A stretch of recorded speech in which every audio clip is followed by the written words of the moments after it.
Ano sa Tagalog ang sungi man? Nagbuang na sila. Bilatsing Iloy. Matagal na ng concert sa Dipulog. Ngayon lang nagdesisyon ang alpot nga kunuging kuot sa. Nga kunuging laspag sa. Tapos sa tanan pala sa lahat pa naman. Nga tao sa banda ang pinili ang pinakamaliit. Nga si Kenji. Nga kulot ang buhok nga upaw. Hindi ko naman ginamaliit si Kenji ha. Pero ito naman ay real talk. Hindi naman si Kenji kagwapuhan. Bilatsing Iloy. Nga para siya ang ang tawag nito. Ang tabihan mo sa sasakyan. Bilatsing Iloy, tapos kaliit-liit, mga wala maskulo. Isa mo lang si Kenji katindak. Ang height ni Kenji, nasa 5'2". Tapos sa pagkaliit-liit, sa kanya nga daw isang taon, Linlin, thank you, I love you. Daw isang taon nga hindi nakakain rice. Yan pa niya. Yan pa ang i-accuse yung nga sa kanya, nagmulis siya. Bilatsing Iloy naman na yan. Si Kenji meron na sa partner, di ba? Milasma, dapat niyo pa ito naisip. Dapat naisip nyo ni noon, nung kasagsagan palang mga July, naisip nyo na manyakis ang mga Ilyas, Kuno. Dapat naisip nyo to. Di puta manuglakat na bukas na ang kanilang interview, ang kanilang report doon sa may US Embassy. Dapat yung pa-file nyo na isang kaso kung totoo talaga.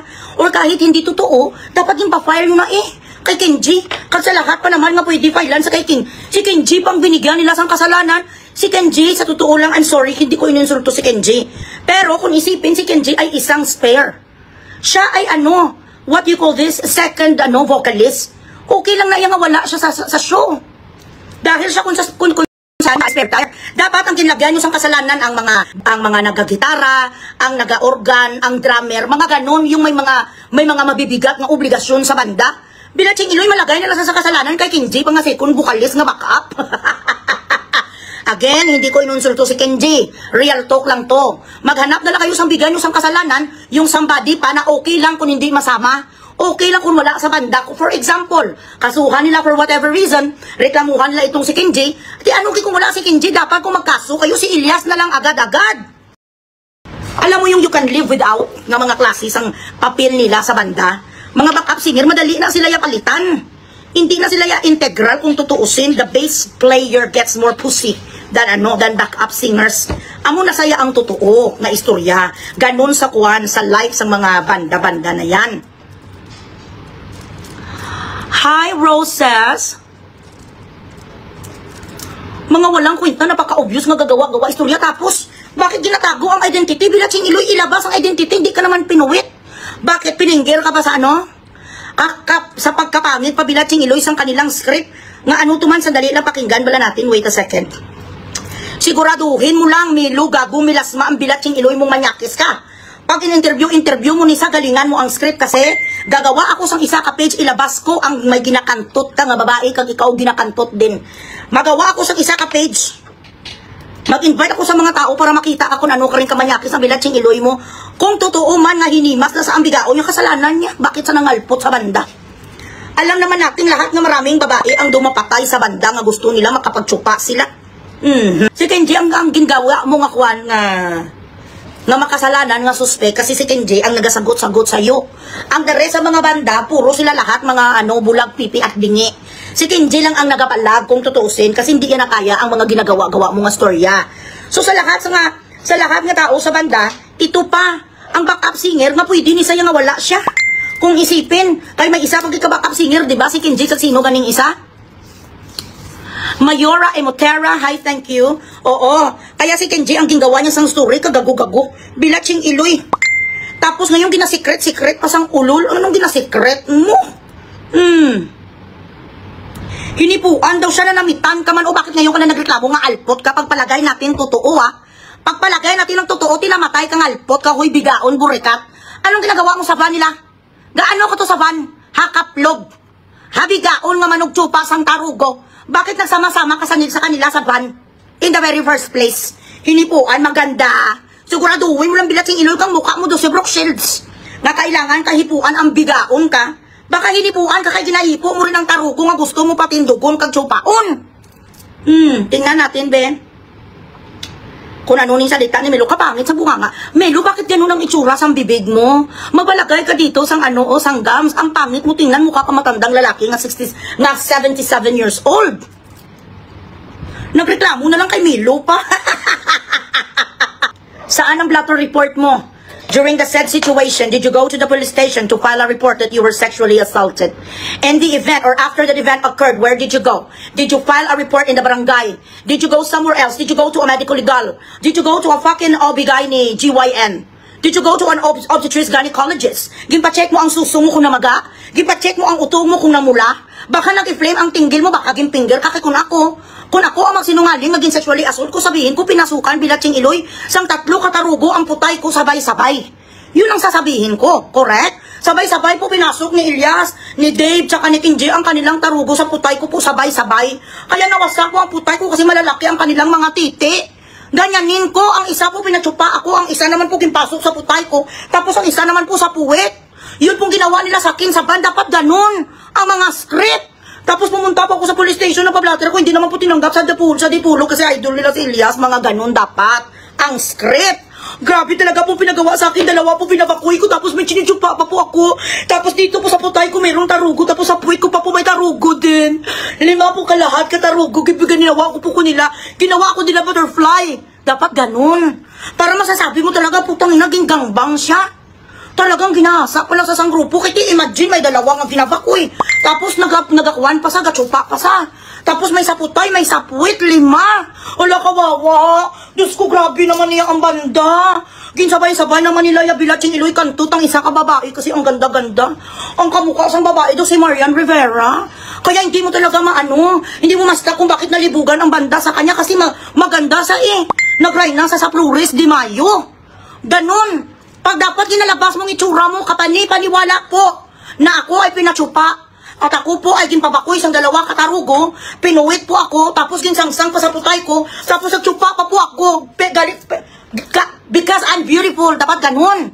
Pag lumabas ang itsura mo, kag-present mo na sa media, na bakit ka gingahasak, tapos ang bilat singuloy ang itsura mo daw si Pasita, nga lamok. Salamat na lang sa lahat. Kung mag-amo malang ang itsura mo, ngalpot ka nga ba? Gangiti ka pa lang ang itsura mo daw putay na walang maniniwala sa'yo. Magawa na lang bilat sing iloy isang script, chararak pa. Ay, Diyos ko. Pakinggan natin yung gaga nga babae. Hello, ma'am. Good evening. Ano pa nga? Okay, magpa-starla kayo. Afternoon po, ma'am. Ay, ma'am, una po, taga saan po sila? Taga Dumaguete City po ako, dito sa Visayas, sir. Dali lang. Importante, wala ka na pusas. Ay, yes, mami, hindi ko yan mami convict. Wala ko yan na pusas. Wala ko ya na priso, wala ko ya convictions mi. Malimpyo ako ya mi. Hanggang ngayon mi malinis virgin. Sanang yan. Makinig muna tayo dito oh. Sa kaplog. Sir, magandang hapon po. Hello, ma'am. Good evening. Ano pa nga? Ano oras na? Good afternoon po. Oh, good afternoon po, ma'am. Ay, ma'am, una po, taga saan po sila? Taga Dumaguete City po ako, dito sa Visayas, sir. Pwede ko sanang ilapit kay Senate sa RTIA, sa Rapid Tulfo in Action. Ang problema lang, nasa Dumaguete ka. So, paano Yun lang kaya po. yung okay ba sa'yo na lumuwas ng Maynila once na magkaroon tayo ng schedule? Okay lang po sa akin kung sakali po, sir. Okay, ganito, ma'am. Paano po pala? Ang busis mo, daw hindi ka sexually abused. Ang busis mo, parang ikaw gusto ang mangtsupa. Kung totoo maging sexually abused kang bilatsing iloy mo, why only now? Bakit ngayon lang dapat right there and then? Ano katakutan mo kay Kenji? Ano ang katawan ni Kenji? Si Dara? Ano nila? Ako po pala, I-check Renz. nakilala ko po siya, sir. Hindi po ganun ka-close. Pero ano po kami. Hindi sila close ha? Kumbaga, nagkasama po kami doon sa event nila sa Kawayan. Dito po yan sa Negros. Kasi isa po ako sa bisita ni Mayor doon. Isa ka sa bisita ni Mayor, so ikaw ang pukpok na binayaran ni Mayor. Sa misaan to sa gani sabi niya to, humanda ka lang ha, isa sa bisita ni Mayor. Yaw-yawon ko si Mayor dito. Humanda ka. Good evening. Ano pa? Mayor ng ano ni? Good afternoon po, ma'am. Dumaguete City, okay. Sino ang mayor sa Dumaguete City? Schedule. Okay lang po sa akin kung sakali po, sir. Okay, ganito, ma'am. Ano po pala pangalan nila? Magdalena. Ano mo nakilala si... Ay, mo ganap si Kenji. Nakilala ko po siya, sir. Hindi po ganun ka-close. Pero ano po kami, kumbaga, nagkasama po kami doon sa event nila sa Kawayan. Dito po yan sa Negros. Kasi isa po Kawayan. Take note guys ha, Kawayan. Kumbaga, alam ko yung nakisakta ka. Yung baga, hindi mo alam kung siyempre natakot. Unang-una talaga yung tumambad sa akin sa takot. Boop! Kumbaga, hanggang sa hinipo-hipo na niya ako para tungo sa dibdib ko. Doon ako medyo... Sino ang kasama niyo dun sa sasakyan? Hinipo-hipo ka hanggang sa dibdib mo nga alpot ka nga bigaon. Pagtandog bilatsing iloy sang paa mo or sang kamay mo, nga may malisya ng bilatsing iloy mo ka nga kaplog ka. Kung ginaganon-ganon ka pa lang sang lalaki, hindi pa nakapunta sa suso mo, nga karatutay kang burikat ka, dapat dinapal mo na sa. Hinipo-hipo, ibig sabihin ilang bisis na ka palang naging hipo. So kung ginhipo ka din man ni King J ang bigaon ka, you did not rebuke him. Ibig sabihin, gusto mo man nga ginahipo ang putay mo. Kung ganon ang salita mo nga ginhipo-hipo ka, meaning ang bilatsing iloy mo nagsimula na sa kamay, or sa dito-dito mo, or ginaganon-ganon ka, hindi ka pumalag. Hindi na sa sexual assault, alpot. Ang ibig sabihin sa sexual assault, gintaktan ka di sa ulo, pinatsupa ka dayon na hindi mo gusto. Or, all of a sudden, ginanon ang suso mo, tapos ginuyog-uyog ang suso mo, kaging gisangsang sa iya bakbak. Ibig sabihin, meron na sa nag-premeditate na siya sa'yo. Meron sa choreography. Nag-start siya sa kamay, kung ang suso ang ibig mong sabihin, pwede nga nag-start siya sa legs mo, pot. Borikat. So, nag-start siya sa paa mo, ganon. Pag-start pa lang sa paa mo, hindi kayo masyadong magkakilala. Dapat dinapal mo sa dayon na ano ka mang kitweng. Nga mo ko ginaptat sa paa kung bilatsing iloy kang asthmatic, kang malaukay, kang upaw. Nga wala buhok. Kapangit-pangit mo yung diputa, nga ginahipuan mo ko sa legs. Paano nakaabot nga bigaon ka, nga puta-puta ka sa suso mo? Kay hipo-hipo mo. So anong ginawa mo na kung kinuyawan ka kaagad? Pagtando, pag-touch sa paa mo, kinuyawan ka kaagad. Bakit? Anong itsura ni King J kaganon sa'yo? Ano si King J Halloween? Natakot ka? Hindi man sa regal shocker. Gupagwapa ka, di ka tumayo ang tarugo ni King J agad-agad. Bilatsing iloy naman na ako. Hindi ko kakilala masyado. Ba't ako papasok sa kanilang kotse? Ibig sabihin, kung pumasok ka sa kotse ang bilatsing iloy mo, willing ka. Willing ka nga romansahon. Willing ka magtsupa. Kasi patay na patay kayo sa banda. Ay kung matino kang babae nga bigaon ka, hahanapin ko ang mayor sang Kawayan, Dumaguete. Ay bisita ka ni mayor. Tatanungin ko isa-isa kung sino doon ang naging bisita nga pukpok sang gabing yun. Ma-find out ko kung sino ka, bilatsing iloy kagid itago mo mabuti. Ang iyong background na hindi ka bayaran, hindi ka masahista, hindi ka taga-kraukihan, hindi ka taga-kabaret. Itago mong identity mo nga hindi malaman ni Bugres. Kay bilatsing iloy mo kagkalahati nga bigaon ka. Ilog-lalo mo daw ulo sang manog. Walang maskulo si Kwan, si King J, isa mo lang kahuyok. Pag amo mo na kay King J, malupad sa dayon. Mabuti sana kung ang mga katawan niyo, pero si Edward nga ex-manager nila, nga mataas pala lulo. Si King J, bilatsing iloy mo dumay asma. Natakit ka kay King J. Nung ginahipo-hipoan kang alpot ka sa paa mo pa lang, dapat sinuntok mo na sa. Hindi ni sila mga rapist, kay kung totoo di mga ihodi puta nga rapist, marami nang lumabas. Kung totoo ni sila nga mga rapist kat mga sex, mga kwan, mga manog assault ni sila. Mga manog mayor daw sa Kawayan Negros Occidental, Loy. Okay, John Ray Tabuhara. Shout out John Ray Tabuhara, mayor. May narinig ba kayong kinuutay dyan? May narinig ba kayong kantutan na nangyari? May narinig ba kayong sexual assault?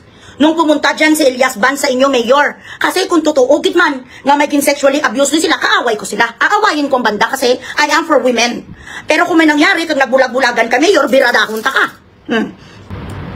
Mayor, kung hindi ito napunta sa iyong sa iyong atensyon ang tungkol dito sa kantan, sa mga sexual assault dito, or kung nakaabot man sa inyong atensyon, katinayaan mo, mayor, ako ang kaaway mo, mayor. Mayor Tabuhara. Kasi ako kilala ako sa buong Pilipinas.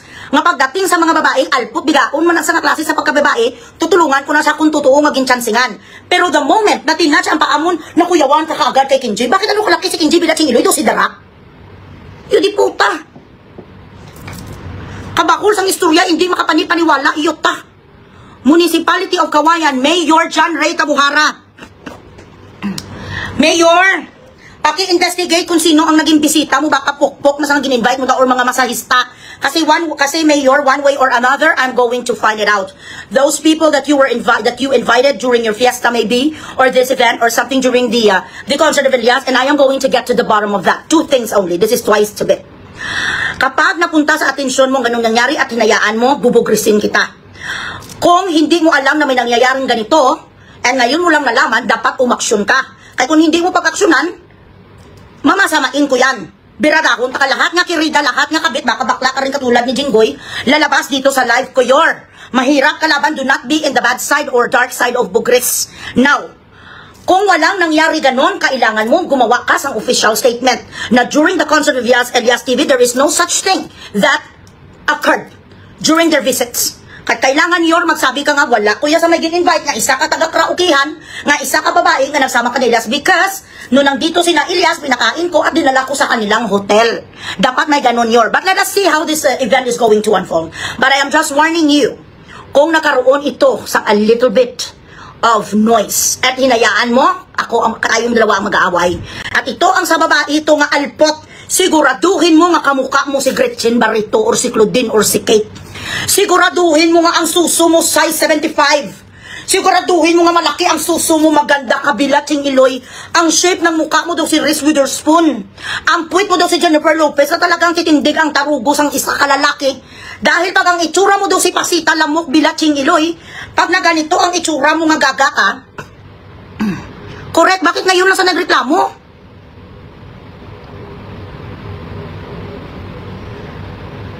Ngayon nagreklamo ang alpot, katagal-tagal na. Kapag ganito ang itsura mo nga kaplog ka, huwag ka na mag-ambisyon. Ito ang may filter ni Pasita, paglalaunan. Ito pag walang filter si Pasita. Pag ganito ang itsura mo kay Pasita, huwag ka nang lumabas. Dudurugin kita mula ulo hanggang paa. Tandaan mo yan. Huwag niyong pasibangdan ang mga anak-anakan ko nga taga-banda. Simula sa paltira mo hanggang sa first vaccination mo, hanggang sa una mo nga takang-takang ang Bilatsing Iloy ka nanay, tatay, kapatid, mga anak mo, dadamahin ko. Kung sino ka man ang kinuha sa mga alpot, I bet your ass. Itong yudipukan ni nga press release sila, wala ni sa, this is empty threats. And in fact, if there is, I am still going to rebut you. So Melo, itong sinasabi ko sa'yo, galingan mo. Galingan mo ang script, galingan mo lahat. Dahil kapag kinulang ka ang Bilatsing Iloy mo, dudunutin kita. Hindi na naman kita bibigyan kahit isang kredibilidad. Gago ka nga, bading ka nga, pangit ka. Bakit hindi ka na lang siya mangtsuka sa ermita? Magawa-gawa na lang sa story, Bilatsing Iloy, wala pa kwenta. Sa Kidapawan pala si Elias tomorrow. Dahil tuloy ang kanilang mediation. Ito guys ha, spread the news. Tomorrow, Attorney Torion, I just spoke with a source. So, Elias is going to be in Kidapawan. Beverly, punta ka doon bukas sa Kidapawan kasi nandoon si Elias. Kasama si Attorney Torion sa inyong mediation kasi yun ang gusto mo mangyari, di ba? Kating-katik ka nga makita mo ang anak ko, ang Bilatsing Iloy ka. So, bukas, doon ka na alas 8 pa lang sa Kidapawan, nandoon ka na. Antayin mo doon si Elias, huy kaplog. Nga karatupay para sa doon sa mediation nyo. Sa kaso na final sa'yo ng banda, naliti ng inyong kontrata. Agahan mo, magpaparlor ka, magpa-shave ka sa iyong putay. Baka pa malang mag-change mind si Elias at pagbigyan ka niya nga kantutin. Beverly, narinig mo ako? May tumawag sa akin. Assistant ko kasi wala ko sa Pilipinas kasi ako nga ang new manager, correct? So, ang assistant ko tumawag sa akin, sabi, nandoon si Elias tomorrow. Pagkatapos ang kanilang embassy, ma-flight siya agad. Ma-flight siya sa Kidapawan para mag-mediation kayo. Gusto ka daw kausapin ni Elias, sabi niya. Para matapos sa duto lahat, okay naman na ako kausapin ka ni Elias. Magsuot ka sang damit na plunging neckline, palabasin mo ang uto mo, Beverly. Tapos, mag-miniskirt lang, palabasin mo kunti ang tinggil mo, tapos i-open mo ang legs mo. Baka tayuan si Elias at kantutin ka ulit, kasi kating-kati ka sa kanya eh. Para tapos na to, sabi mo kay Elias, one night only for the last time. Para mapirma na lang ko sang naliti sa ating contract, itutin mo ako. Ganon. Ha, tomorrow, mag-ano ka, magpariban ka ngayon ng buhok mo po. Ang pera pwede magputa si Beverly. She could make money if she wants to because she is an escort and also she is a con artist. Marami siya pwedeng maloko. Pero ang kinakasama sa loob niya kasi kating-kati ang putay niya, kuhang-kuha ni Elias ang kati ng kanyang putay. So yun ang gusto niya kasi nga hindi na na-continue eh. Nung nabisto ni Abigail na walang laman na ang AUB ni Elias, na-stop na ang kanilang affair tapos binugris na ni Abigail si Elias. Ito ang totoong kwento. Ito ang totoong kwento. Nung nalaman, nung nagsabi ang organizer sang Dipolog na umisyo itong alpot na sa Beverly sang 167,000 na cheque, under sa name ni Elias sa bangko kang nadagdag ng pangalan ni Beverly, kinulata ni Abigail si Elias, sinipa-sipa, gitindakan, gingud-ngud yes asalog. Pinalayas niya si Ilyas, agad-agad nagkurog-kurog si Ilyas. Doon natapos ang kanilang affair. Ayan. So ngayon, kating-kati ang alpot kasi ang gusto niya sana nga mangyari, itrap niya si Ilyas nga kunyari, buntis ang matruna. Paano ka mabuntis? May Adam sa apor kang bilatsing iloy mo, piki ang putay mo. No uterus, no opinion, isa kang bading. Excuse me. Kasi si Beverly, para siyang nayanggaw. Alam niyo yung para siyang nalawayan dito ng something. Nahabol ng habol sa kay Ilyas, ang bilatsing iloy. Wala sa gapaway, guys. Hindi nagsastop si Beverly, sobra pa sa nauulol na aso. Kung saan siya pupunta, pinapahiya lang sarili niya. May mapunta sa US Embassy, wala naman sa appointment, pinagtabuyan siya doon sa security guard. Tapos ngayon naman, inutusan niya naman si Miluyap na kunyari na naman may nirape na naman kuno.